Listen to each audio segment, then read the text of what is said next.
આ છેલ્લા કેટલાય વર્ષથી વણઉકલ્યો સવાલ હતો અને બિરસા મુંડાની મૂર્તિને જે પીપેરો ચોકડી પર મૂકવાની હતી એ બાબત ઓલરેડી મામલતદાર સાહેબશ્રીને અને ધાનપુર પોલીસ અધિકારીને પણ આ બાબતની જાણ કરવામાં આવી હતી કે અમે આ મૂર્તિ મૂકીએ છીએ, પણ એ મૂર્તિ મૂકવાનો જે લેટર આપ્યા પછી પણ એમને ડાયરેક્ટ એમની રીતે મૌખિક કીધું છે કે અમે આને નામંજૂર કરીએ છીએ. લેખિત પુરાવા તરીકે અમને કયા કારણોસર એ હેતુ અમને દર્શાવેલો નહોતો અને એ લગભગ આજે 5-6 મહિના પછી પણ એના માટે અમે કાર્યપાલક એટલે પેટા વિભાગ લીમખેડા માર્ગ વાહન વ્યવહાર ખાતામાં અમે ઓલરેડી રજૂઆત પણ કરેલી હતી, પણ તો છતાંય એમને આ ધ્યાને લીધું નહોતું.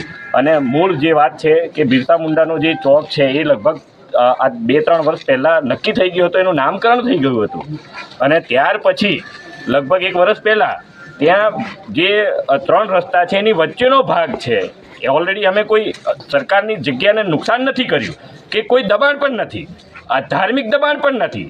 જે ઓલરેડી પેટા વિભાગ લીમખેડાએ લેટર મોકલ્યો છે એ કોઈ દબાણ નથી. ધાર્મિક દબાણ બિરસા મુંડા ભારતના ક્રાંતિકારી છે, યુવા ક્રાંતિકારી છે, એને ધાર્મિક દબાણ શબ્દનો ઉલ્લેખ ના કરો. આ સરકારને પણ અમે કહેવા માંગીએ છીએ. અને એ ત્રણ રસ્તાની જે જગ્યા છે એ જગ્યાની અંદર પડતર પડેલી જગ્યાની અંદર 1 વર્ષ પહેલાં સ્તંભ બનાવવામાં આવ્યો હતો, ત્યારે પણ આ દબાણનો હેતુ નહોતો કે દબાણનો મુદ્દો નહોતો. જે દિવસે બિરસા મુંડાનું સ્ટેચ્યુ ત્યાં બન્યું એ દિવસથી જ સરકારને કેમ દબાણ લાગ્યું અને એમાં કયા રાજકીય તત્વો આવું દબાણ કરી રહ્યા છે કે સરકારી માણસોને પણ એનું દબાણ આવે છે? આ એક ખરેખર વિચારવા જેવો મુદ્દો છે. શું આદિવાસીને એક હાંસિયામાં ધકેલવાનું આ એક ષડયંત્ર થઈ રહ્યું છે?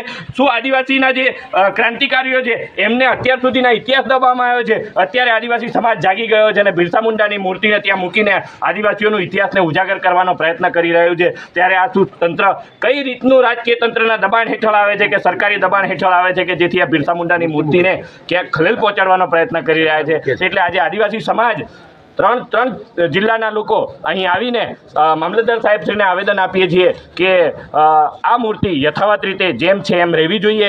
આ એક અમારી આદિવાસી સમાજની માંગણી છે અને આ માંગણી રહેશે કે બિરસા મુંડાની મૂર્તિને ક્યારેય પણ કોઈ આંચ ના આવવી જોઈએ એવું સરકારે અને પોલીસ પ્રશાસને એની સુરક્ષાની જવાબદારી 100% લેવી જોઈએ કે જેથી એનું માન સન્માન જળવાઈ રહે. જો આ રીતે જો તંત્ર ક્યાંક વેરવિખેર કરવાનો પ્રયત્ન કરશે અને બિરસા મુંડાની મૂર્તિને ક્યાંક પણ આંચ આવશે તો આવનાર સમયની અંદર શું પરિસ્થિતિનું નિર્માણ થશે એ યોજનાબદ્ધ રીતે આદિવાસી સમાજ ધાનપુરની અંદર ખૂબ મોટી સંખ્યાની અંદર જે ઓલરેડી અમે 4 રાજ્યોની જે ભીલ પ્રદેશ કહીએ છીએ એ તો આવશે ને આવશે જ, અને ત્યાર પછી છત્તીસગઢ ને ઝારખંડનો જે વિસ્તાર છે જે ગોંડવાના પ્રદેશ છે એ લોકો પણ આ ધાનપુરના ઘાટામાં આવતા વિચાર નહીં કરે.